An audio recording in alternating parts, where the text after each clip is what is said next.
Alors mesdames et messieurs, j'en avais parlé brièvement dans une vidéo, mais on va reparler de Regel Gorilla, le plus woke et le plus écolo de tous les héros de X, qui nous parle de ses voyages en avion de l'année 2024. Et vous allez voir, on le désanuse dans tous les sens, on lui dit mais non mais regarde, bam bam bam, c'est pas écolo, t'abuses, on a fait ton bilan carbone, c'est pas possible, c'est une catastrophe, tu peux pas te revendiquer écolo.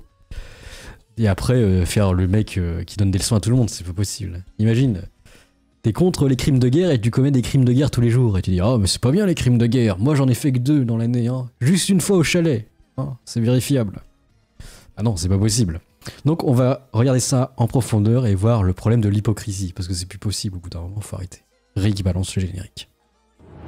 Quand on regarde des politiciens, on voit une belle vitrine. Mais derrière, c'est la guerre. C'est pas les citoyens qui choisissent leurs représentants. C'est qui alors? Les gens importants, on cloue loin de ces murs, et un autre grimpe dans les sondages. La politique, ça changera jamais. Ça vient du fameux concept, vous savez, le donneur de leçons, mais qui n'applique même pas ses leçons à lui-même et qui pense que c'est normal parce que moi ça va, en final. Je suis comme tout le monde, c'est pas de ma faute. Hein. C'est complètement abject. Bon, dans l'épisode précédent, on avait parlé de ses bilans voyage 2024. On rappelle, il est écolo, pro-Front Populaire. Mon voyage, Barcelone, Cologne, Bari, Polignano et Marais, Monopoly, Matera, Tirana, Vlora, Dermi, Imara, Sandaka, Ksamil, Copenhague, Malmo, Milan x2, Sarajevo, Mostar. Pas sûr de pouvoir faire plus en 2025. La carte de tous les pays que j'ai visités. Du coup, on va regarder maintenant que les gens tentent de le débunker, mais il comprend pas. Alors, toc toc toc. Alors là, il a fait le test carbone et il est allé à 7 tonnes de CO2 par an. J'ai fait le test, ok, j'ai compris, je suis déconnecté, désolé le peuple. Mais il va continuer, hein, ils en ont rien à foutre. C'est ça le truc. Oh bon, oh, je pollue beaucoup avec mes trajets, je savais pas. Ça m'accuse même de mentir et ça serait tout mon cercle social de bourgeois. À la limite, moi, ok, vu mes revenus et encore, mais rendez-vous compte que voyager devient de plus en plus accessible. Surtout si vous voyagez comme moi vers des amis et vous ne payez pas le logement. Et il se fait débunk par Marc Vanguard. 2 tiers des Français prennent l'avion moins d'une fois par an. 2 tiers des Français ne prennent jamais l'avion, ou exceptionnellement, ou seulement de manière exceptionnelle. Alors si on regarde la répartition du graphique, en temps normal, c'est-à-dire hors crise sanitaire et réduction du trafic aérien, à quelle fréquence prenez-vous l'avion? Plus de 2 fois par an, c'est 11%.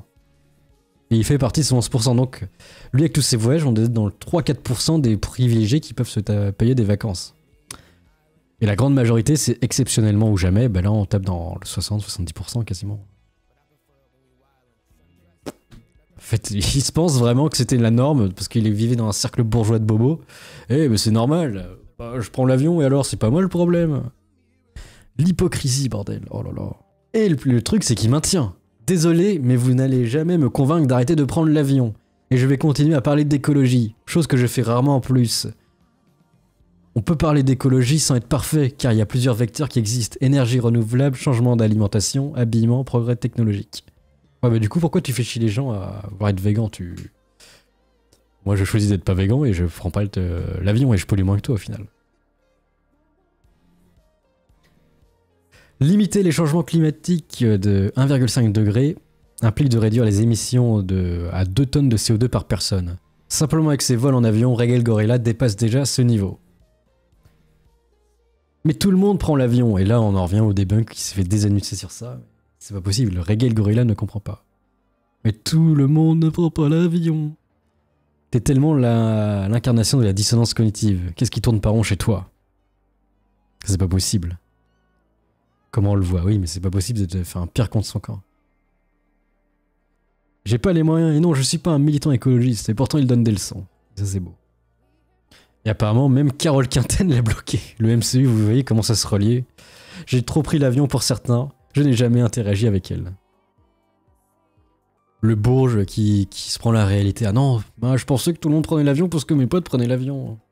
C'est donc ça, l'expert en expertise qui nous cassait les burnes en nous incitant à voter pour quelque chose, bordel. C'est pas possible.